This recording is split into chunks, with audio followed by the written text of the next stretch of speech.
A recent psychological study was performed where individuals were given tests in math and problem solving. They were then sat down with an accountant or a person pretending to be an accountant, and the person was given a similar set of problems of the same difficulty level and their capability. The scores showed that the work done alone was much higher in quality than the work done with an expert, or a perceived expert was there to help, even though it was the same level of difficulty. What this discovered is that parts of the brain shut off in the appearance of expertise. Our minds go into passive mode and are less functional as we rely on the appearance of expertise. This is useful in pack animals or tribal societies, or everyone would try and do their own thing and there would be no organization. Division of labor would not work at all. Confusion would ensue. It is also the mechanism for blind faith in children that I discussed very early in this series. It is also required to allow learning and teaching to occur, otherwise the student would be unteachable. However, it can lead to trouble and blind faith in adults. When I'm trying to tutor a student, many times their brains shut off and they want me to do the work for them, and I have to work hard against this mechanism to keep their minds active. When I'm trying to help a perfectionist or temporary perfectionist with their project, I tend to find my brain shutting down, and I am much less productive in helping them, much of which is because they are stressed and might snap at me if I go beyond the boundaries of help that they want. I'm also more likely to make mistakes because their experience is making me mentally passive. Micromanaging is not a good way to manage. In management, one must be able to maintain the rules without overmanaging so that the employees, or in my case, students, don't know how to think in their job without you. They will be much more likely to be mentally active if they are allowed to be experts at their own jobs as opposed to you being an expert at everyone's job, which you will probably do poorly. The effect of perceived experience can get you to buy something you don't want, and it can lead to brainwashing.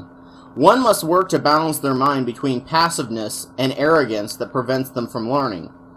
Also, that person should show their credentials and demonstrate these credentials in the field they are discussing before you trust the majority of what they say. Humility and mental passiveness are not the same thing. Church has the same effect. Most people going to church assume that the preacher is an expert on religion and God, and therefore they are more likely to trust that preacher, even if the logic the preacher is using makes no sense, and the person listening would have never used that kind of abusive logic on their own. The worst thing they could have told me to do was to study the Bible and know it by heart. After a certain point, I knew the Bible, and I knew all the apologetics for it. I knew every sermon, and nothing was new. I no longer saw my pastor as an expert, and in many ways, biblically, I knew more than he did. The logic he used did not make nearly the same amount of sense that it did when I deferred experience to him.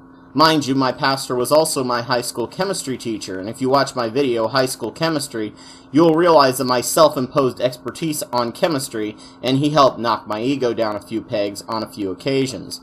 It was only after I went to college and discovered just how much my college chemistry class was just the tip of the iceberg did I begin to realize that I had to defer experience and humility to my teachers, and I was nowhere near an expert. I would think there was a possibility that I had the same level of unwarranted arrogance toward Christianity, but unlike chemistry, where there are advanced books and mountains of evidence and research to do, the Bible is only one book. There is no advanced Bible for experts. There is no moving on to the next class. The Bible is all you get. Once you've learned it, you're an expert, and the preacher no longer can tell you any more about it than what you already knew. Your intellect goes stagnant, and you start to argue semantics, like the number of angels that can dance on the head of a pin. Or you think there must be some secret meaning in the Bible, and you can look for non-existent patterns in the Bible, like the Bible code. Or you ignore what you know and spend that mental energy on other things and don't question it because the consequences of doubt are not worth it to you. The phenomena of mental shutdown has shown itself again in recent study how a person's mind shuts down when the faith healer prays for them. There's a link in the bottom bar. This form of suggestive hypnosis is why people who shouldn't be walking will walk across the stage like it's nothing.